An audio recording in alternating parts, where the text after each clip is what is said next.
고린도전서 15장 3절에서 11절까지의 말씀을 함께 봉독하시겠습니다. 내가 받은 것을 먼저 너희에게 전하였노니 이는 성경대로 그리스도께서 우리 죄를 위하여 죽으시고 장사 지낸 바 되셨다가 성경대로 사흘 만에 다시 살아나사 게바에게 보이시고 후에 12 제자에게와 그 후에 500여 형제에게 일시에 보이셨나니 그 중에 지금까지 대다수는 살아있고 어떤 사람은 잠들었으며 그 후에 야고보에게 보이셨으며 그 후에 모든 사도에게와 맨 나중에 만삭되지 못하여 난자 같은 내게도 보이셨느니라. 나는 사도 중에 가장 작은 자라. 나는 하나님의 교회를 박해하였으므로 사도라 칭한 받기를 감당하지 못할 자니라.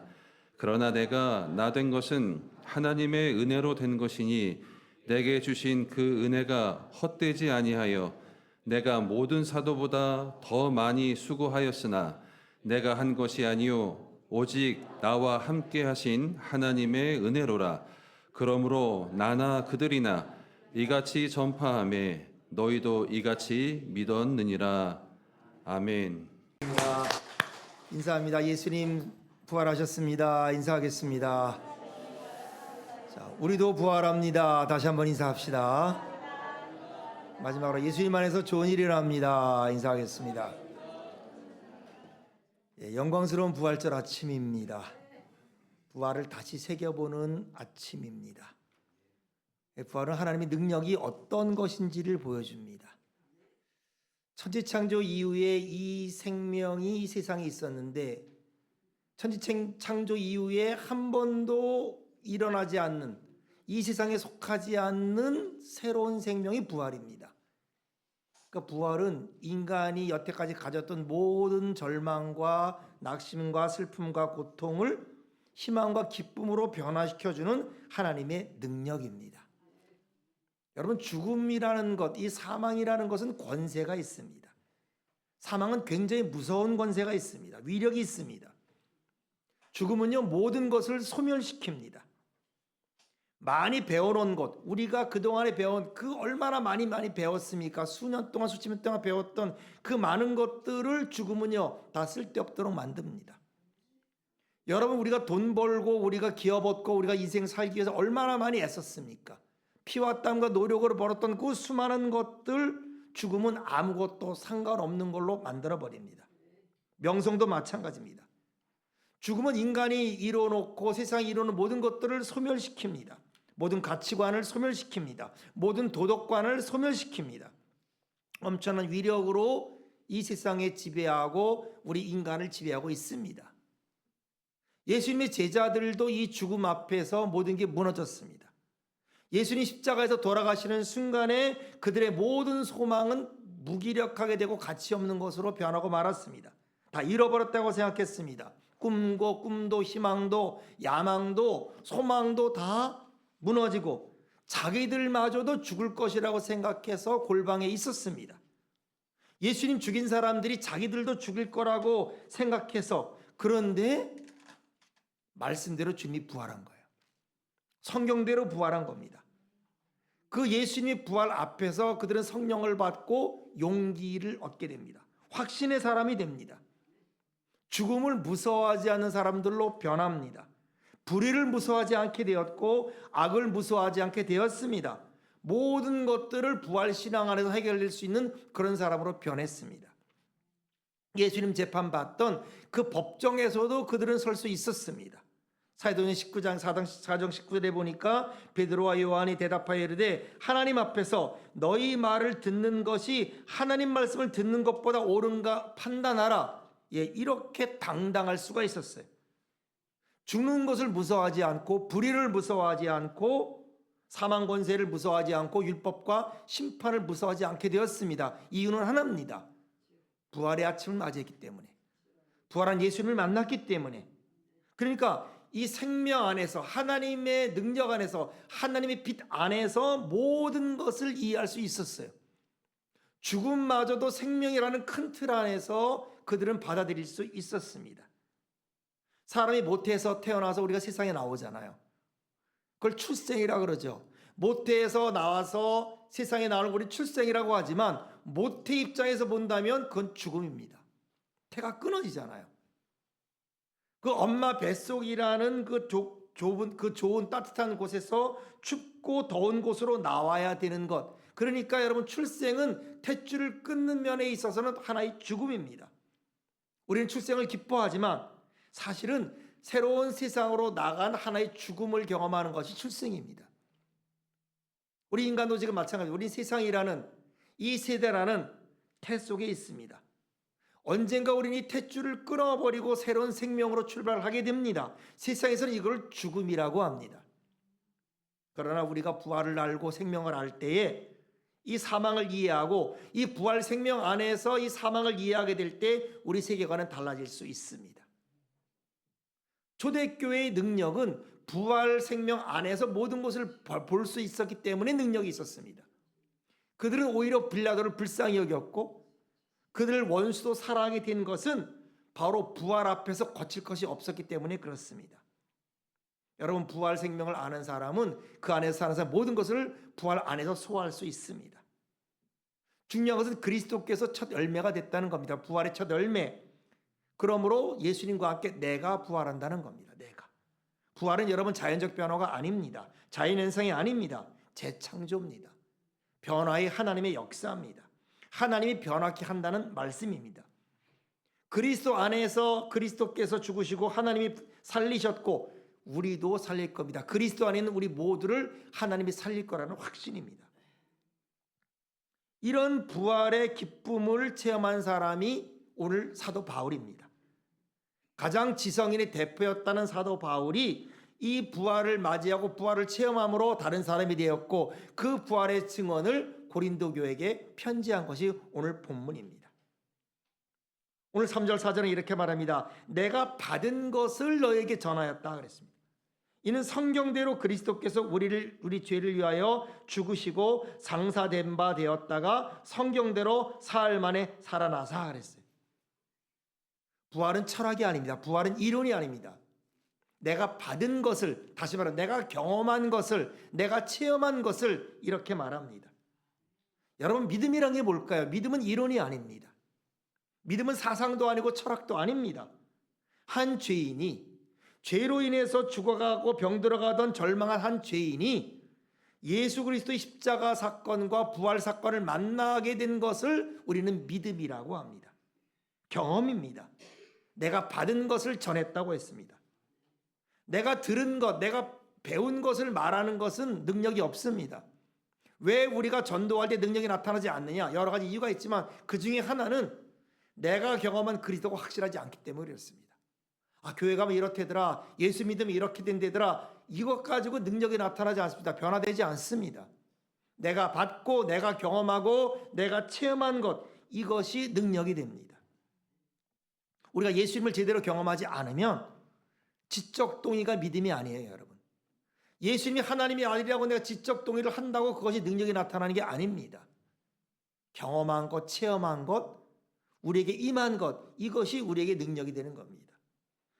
기독교 신앙이 지난 2000년간 수많은 사건을 거치고 세월을 거치고 시대를 거치면서도 흔들림 없이 변화되지 않고 우리 가운데 저와 여러분에까지 오게 된 이 감독이 전해진 것은 예수님이 사실이기 때문에 그렇습니다. 이론이 아니고 스토리가 아니고 신화가 아니고 2000년 전에 죽어서 무덤에 갇힌 분이 아니고 정말 부활하셔서 여기 살아계시기 때문에 저와 여러분에게 그런 기적이 일어난 줄로 믿습니다. 지금 이 사도 바울이 이 부활을 경험하고 이게 얼마나 사실이고 얼마나 체험이라는 것을 말하고 있는 겁니다. 그리고 그 근거는 뭐냐? 성경이라 이렇게 말합니다. 성경대로 그리스도께서 우리 죄를 위해 죽으시고 장사된 바 되었다가 성경대로 사흘 만에 살아났다. 누구의 이론이 아니에요. 누구의 책이 아닙니다. 누구의 주장이 아닙니다. 바이블 said, 성경이 말했다는 거예요. 여러분 저와 여러분의 최고의 권위가 성경이 되어야 될 줄로 믿습니다. 성경이 말한 대로 예수님이 죽으시고 성경이 말한 대로 부활하시고 성경이 말한 대로 저와 여러분에게 성령이 임하시고 그렇게 경험되어지는 겁니다. 저나 여러분이 구원받은 것도 성경에 기록된 말씀에 따라서 이루어진 것이죠. 그 성경대로 부활한 예수님이 수많은 사람에게 나타났습니다. 제일 먼저 부활을 경험한 사람, 이 부활의 현장을 경험한 사람은 게바도 아니고 베드로도 아니고 사도 바울도 아니고 여인들이었어요. 여인들. 마가복음 16장 1절로 4절에 보니까 안식일이 지남에 막달라 마리아와 야고보의 어머니 마리아와 또 살레모가 가서 예수께 바르기 위하여 향품을 사다 두었다가 안식 후 첫날 매우 일찍이 해도 들을 때 그 무덤으로 가서 서로 가며 말하되 누가 우리를 위하여 무덤 문에서 돌을 굴려주리요 하더니 눈을 들어 본즉 벌써 돌이 굴려져 있는데 그 돌이 심히 크더라. 여러분, 기적은요 사랑이 만드는 거예요. 기적은 믿음이 만드는 거예요. 예수님을 사랑한 여인들이 있었어요. 막달라 마리아가 있었고, 그리고 야고보의 어머니 마리아가 있었고, 살로메가 있었고, 여러 여인들이 있었어요. 예수님이 돌아가신 것이 너무 마음이 아팠어요. 내가 정말 예수님 살아있을 때 더 잘해줬으면, 더 잘 모셨으면 좋겠는데, 그랬는데 안타깝게도 예수님이 돌아가신 걸 보고 너무 마음이 아팠어요. 그래서 시체에 향이라도 좀 뿌려드리고 싶어서 향품을 가지고 그래서 예수님을 찾아간 겁니다. 안식일에는 움직일 수 없으니까 안식일 다음날 새벽 일찍이 해 뜨기 전에 한 새벽 5시쯤 일어나서 가지만은 걱정했어요. 왜? 예수님 무덤이 돌이 막혀 있거든요. 그 돌은 너무 커서 장정 몇 명이 들어야 움직일 수 있는 건데 그 돌이 있으니 과연 우리가 가지만은 어떻게 할꼬 이렇게 걱정하고 간 거예요. 그런데 충격적인 일이 벌어진 거예요. 갔더니 무덤에 큰 돌이 굴려진 거예요. 누가 굴렸는지도 모르지만 굴려졌어요. 그리고 무덤 안에 들어가 보니까 예수님 시체가 없는 거예요. 무덤은 비어있고 예수님 시체는 사라지고, 아니 누가 훔쳐갔을까?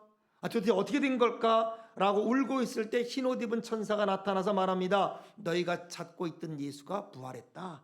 성경 말씀대로 부활했다. 그분의 말씀대로 부활했다. 그리고 갈릴리에 가 있으니까 제자들에게 보여서 갈릴리로 모이게 해라 라는 말을 전해줘요.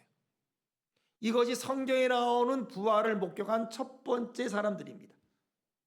그리고 두 번째, 그 말을 베드로와 요한에게 전했을 때에 요한복음 20장에 보니까 여인들로부터 예수의 시체가 없어지고 무덤에 돌문이 굴려졌다는 사실을 들은 베드로 요한이 너무 놀라서 막 뛰어갑니다.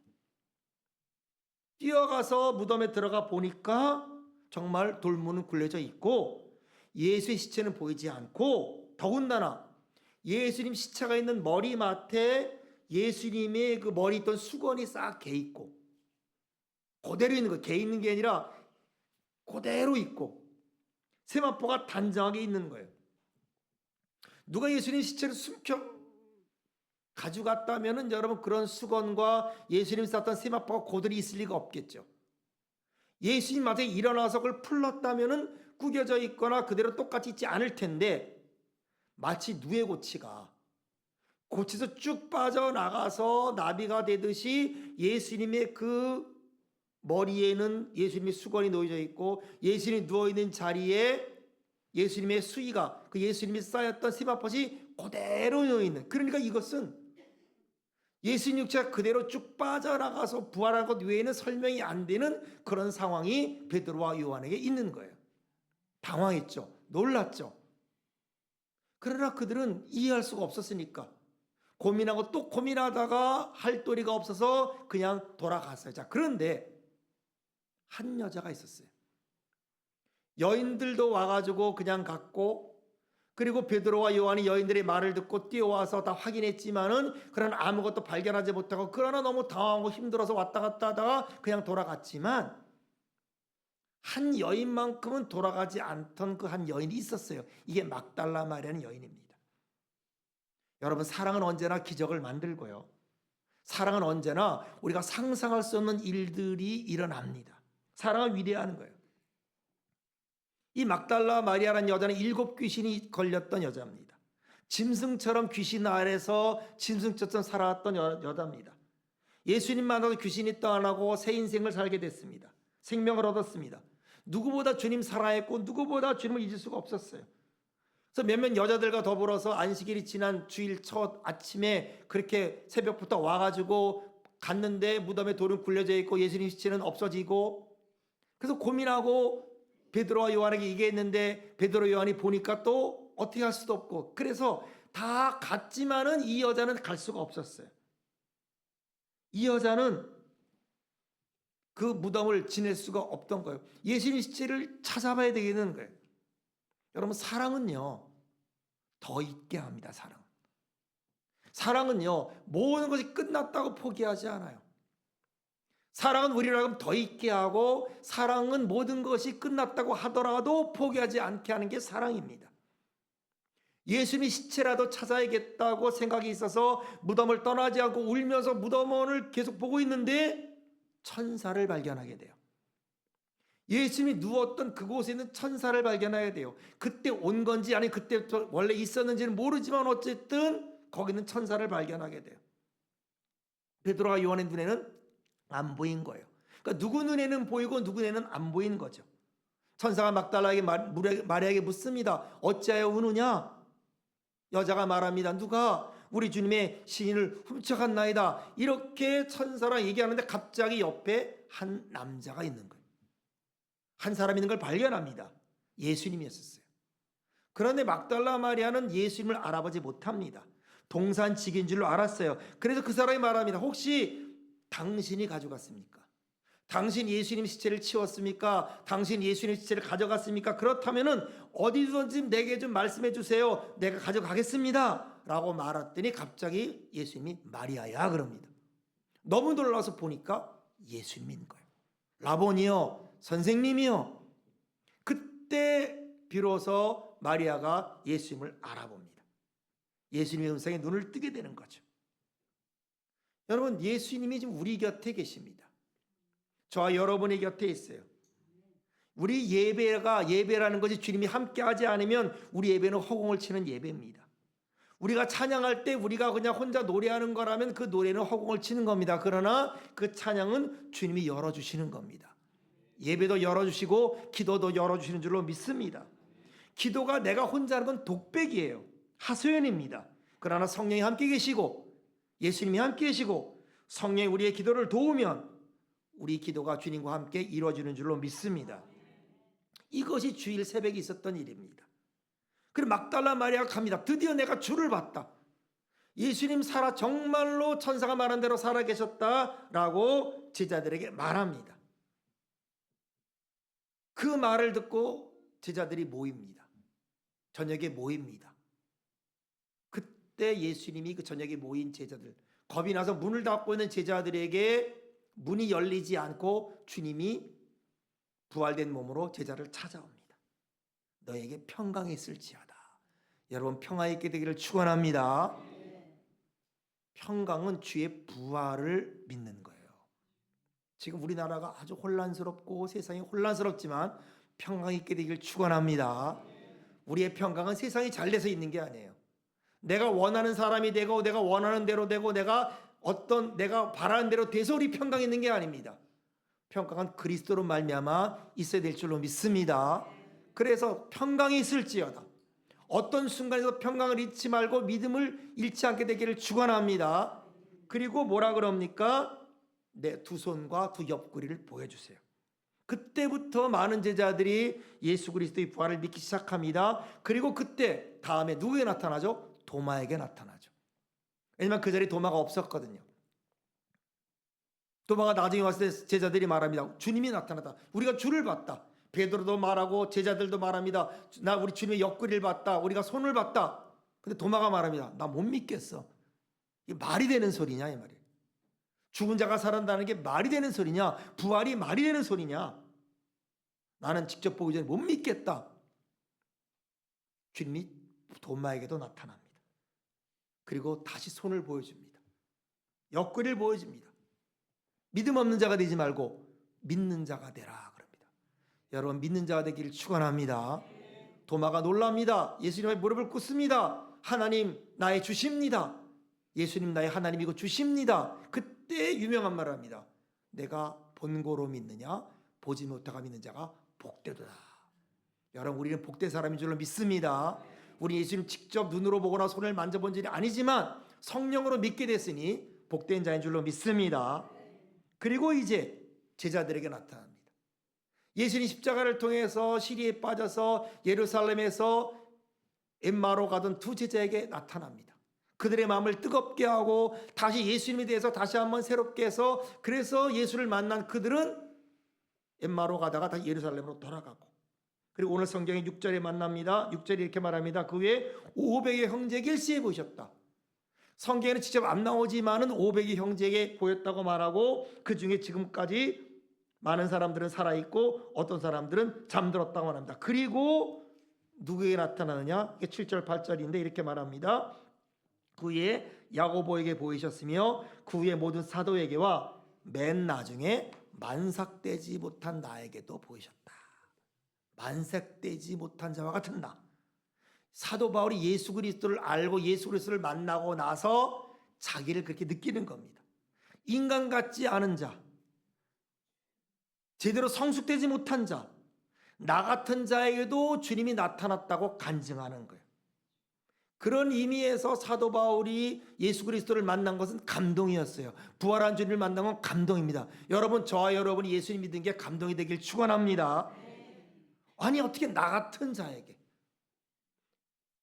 나 같은 자에게 어떻게, 내가 보통 사람도 아니고 정말 예수 믿는 사람을 죽이려고 했고 예수 믿는 사람을 그렇게 죽는 것을 당연히 여겼던 그런 내가, 예수를 핍박했던 나에게, 아니 어떻게 나 같은 자에게 긍휼을 베푸시고 은혜를 주셔서 나를 만나 주십니까? 라고 말하는 거예요. 이게 구절이야의 말씀입니다. 나는 사도 중에 가장 작은 자라. 나는 하나님의 교회를 박해하였으므로 사도라 칭함받기를 감당하지 못할 자니라. 그러나 내가 나된 것은 하나님의 은혜로 된 것이니 내게 주신 그 은혜가 헛되이 되지 아니하여 내가 모든 사도보다 더 많이 수고하였으나 내가 한 것이 아니요 오직 나와 함께 하신 하나님의 은혜로라. 그러므로 나나 그들이나 이같이 전파하며 너희도 이같이 믿었느니라. 무슨 말입니까? 부활한 주님을 경험하고 인생이 달라졌다는 거예요. 그전까지 나는 똑똑한 자다, 나는 학벌이 좋은 자다, 나는 가문이 좋은 자다, 나는 로마 시민이다, 나는 가말렐 사람이다, 나는 베냐민 지파다. 사울이 베냐민 지파 아닙니까? 이스라엘 초대왕이. 다윗 이후에 이스라엘이 갈라졌을 때 모든 지파가 여로보암을 따랐지만 유일하게 남아서 다윗 지파를 따른 사람 지파가 베냐민 지파 아닙니까? 아주 프라이드가 있는 거예요. 거의 다 바리새인이고. 이렇게 자기를 그렇게 가지고 있던 난데 갑자기 예수님 만난 다음에 왜요? 나는 만삭되지 못하여 태어난 자 같은 사람이다. 나는 사도 중에 가장 작은 자다. 미말에 있는 자라. 그리고 나중에는 죄인 중에 괴수다. 나는 사도라 이름을 말하기도 부끄러운 자다. 나는 예수를 핍박한 사람이다. 어제 나 같은 자에게 하나님의 은혜의 손을 펴시고 긍휼의 손을 펴시는가? 내가 나에 대한 설명을 할 수 있다면 하나님의 은혜다. 여러분, 우리가 무엇을 설명할 수 있겠어요? 여러분은 여러분을 어떻게 설명할 수 있겠어요? 내가 예수를 믿고 내가 하나님의 자녀가 되고 내가 교회가 되고 교회가 이루어지고 내가 직분을 받은 것을 뭘로 설명할 수 있겠어요? 따라합시다. 하나님의 은혜다. 은혜밖에 없는 거예요.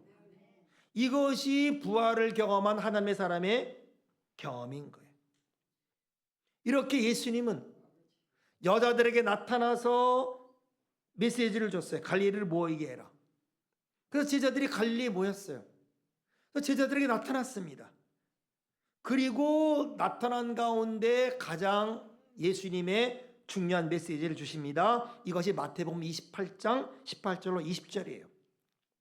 예수께서 나와 말씀하여 이르시되 하늘과 땅의 모든 권세를 내게 주셨으니 그러므로 너희는 가서 모든 민족을 제자로 삼아 아버지와 아들과 성령의 이름으로 침례를 베풀고 내가 너희에게 분부한 모든 것을 가르쳐 지키게 하라. 볼지어다 내가 세상 끝날까지 너희와 항상 함께 있으리라 하시니라.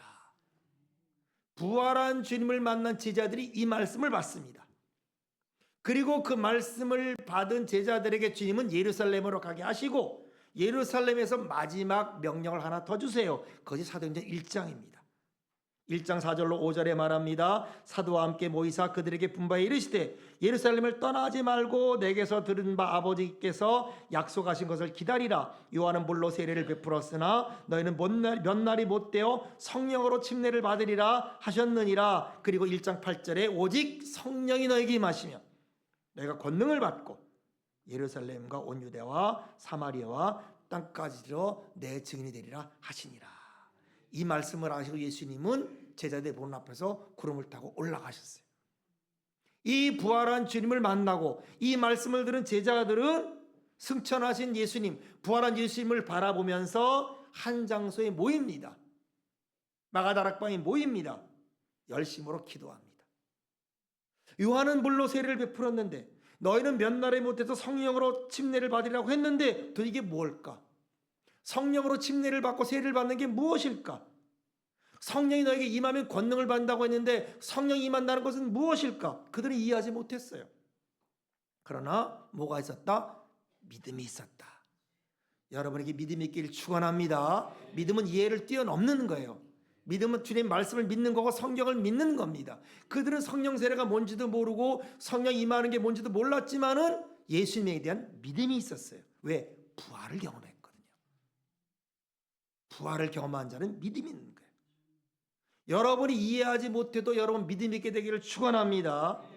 하나님이 위대한 일을 하실 것이다. 그 부활의 능력이 우리에게 임할 것이다. 하나님은 나를 사랑한다. 내가 지금 당하고 있는 여러 가지 환경, 고통. 저는 알다시피 여러분 제가 작년 1월에 한국에 왔잖아요. 21년 만에 왔거든요. 지금 제가 겪는 1년은요. 정말 엄청난 일이에요. 특별히 작년부터 갑자기 탄핵부터 시작해서 지금 있는 이 일은요. 이건 도대체 이론으로 이해할 수가 없는 일이에요. 여러분도 그렇지만 저는 더합니다. 그러니 지금 우리에게 일어나는 그 수많은 일들 그리고 내게 개인적으로 일어난 여러 가지 일들은 우리가 이해할 수 없어요. 절망이 되기도 하고 낭망이 되기도 하고 혼란이 되기도 하지만 뭐다? 하나님은 위대한 일을 이루실 줄로 믿습니다. 이 믿음인 거예요. 이 믿음. 여러분 우리가 이해할 수 없어도 믿음이 잃어버리면 안 될 줄로 믿습니다. 그리고 이제 부활한 예수님이 메시지를 주는 거예요. 첫째는 갈릴리 제자들에게 가서 제자들을 삼으라. 여러분 가서 제자 삼기를 축원합니다. 이해 안 되고 상황이 그렇다 할지라도 우리는 말씀을 받은 자예요. 가서 족속으로 제자를 삼고 침례를 줘서 내가 명한 모든 것들을 가르쳐 지키게 하라. 그 두 번째는 뭡니까? 성령을 받으라는 거예요. 성령이 임하시면 성령을 기다리라는 거예요. 성령 충만을 기다리라는 겁니다. 성령이 임하면 권능을 받고 내 증인이 될 것이다. 이 명령을 받고 시작한 것이 교회입니다, 여러분. 이 명령을 받고 시작된 게 사도행전의 교회예요. 겁 많은 사람, 약한 사람, 또 병든 사람, 이런 사람들이 기적과 역사를 일으켜서 세상을 뒤엎었던 가장 큰 일을 한 사도행전이 바로 이것인 거예요. 사도행전은 누가 만든 거예요? 어떤 사람들이 만든 교회입니까? 부활하신 예수님을 만난 사람, 부활한 예수님을 믿은 사람들, 그래서 땅끝까지 내 증인이 되라는 명령을 가슴에 품은 사람들이 성령의 충만을 받고 기름 부음 받아서 이루어진 게 교회입니다. 사도행전이에요.